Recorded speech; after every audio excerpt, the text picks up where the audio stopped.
Hey, it's Jim Fisher, a.k.a. The Beat, with This Week Community News. I'm down at the Ohio Theater where Les Mis is in town. And with me is Peter Lockyer. Peter plays Valjean in the show. Peter, how are you? Hey, I'm great, Jim. Thanks for being with us today. I'm happy to be here.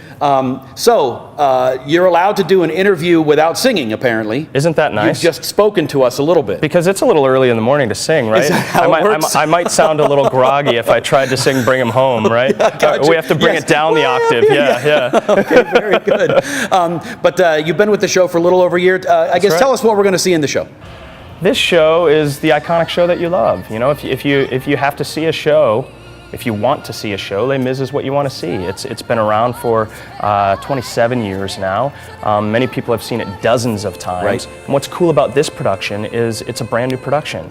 They've updated the lighting, they've updated the sets, they've updated the sound system, the orchestrations, the costumes. Everything is like it's like it's a brand new production that was just mounted today. Wow. And so if you've seen it, you're going to be bowled over by the new things. And if you haven't seen it, you're going to be like, why haven't I seen this? Sure. You know? Yeah. And of course, what people love is really the music, right? And that hasn't changed. The music hasn't changed, and it's harder than you might think to write a score that's going to survive decades, I can only imagine, if not centuries. I mean, this is a piece that I like to say is like Shakespeare. It's something that's going to be done over and over and over long after you and I are gone. Right. And people are going to reinvestigate it, directors are going to put their new stamps on it, and they're going to do it over and over because it's just that good. And like you say, the music is where it starts. You hear that first chord, boom, boom, and you are in. You're like, I'm in for a night, right? Yeah. Yeah. So. Now, you must have been about 2 when the show was... I just look good, that's all. No, but you age throughout the show, though, I do age throughout the show. Are you running off and running back on? I mean, do you have... Talk about the It's switch a over great for you. journey. So at the start of the show and the book, Valjean is about 45 years old. That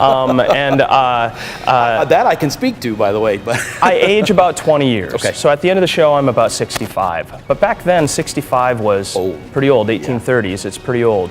Not only if you layer onto it a guy that's been in prison for 19 years, hard labor, his body's going to break down pretty quickly. Right. So that 65 is more like a 95 now. So yeah, it's a great physical journey I get to take, but it's the emotional journey and the thematic journey that really sends the show into orbit and really teaches me a lesson every night. Right, and it's got to be, you got to invest. I mean, because it's going to take something out of you every night too, That's right.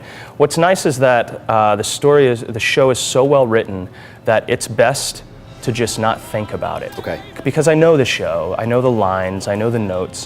What's best is to not think about it and just start the show with a blank slate. And as soon as those chords start, you just take the journey. I'm just taking the journey along with the rest of the audience and the rest of the cast. It's great to just step on and ride it.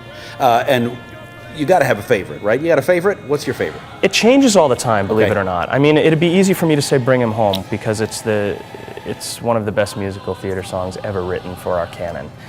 But there's little moments here and there of recitative. That's when people talk to each other, right? And it's not a song, but we're still singing lines in which we're talking. There's little moments that are beautifully written, either lyrically or musically, that catch me by surprise every once in a while in little give and takes. So. Great.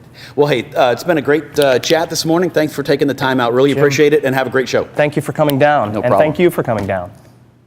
For more on Les Mis, check out the next edition of The Beat. We've got the Fab Five. You'll find Les Mis. You'll also find a little bit about Carolyn Smith and the Goodnight Sleeps, and also Michael Feinstein. We've also got a Q&A with singer-songwriter Chris Trapper and an interview with children's musician Lori Berkner. It's all in the next edition of The Beat in your local This Week Community News and online at thisweeknews.com.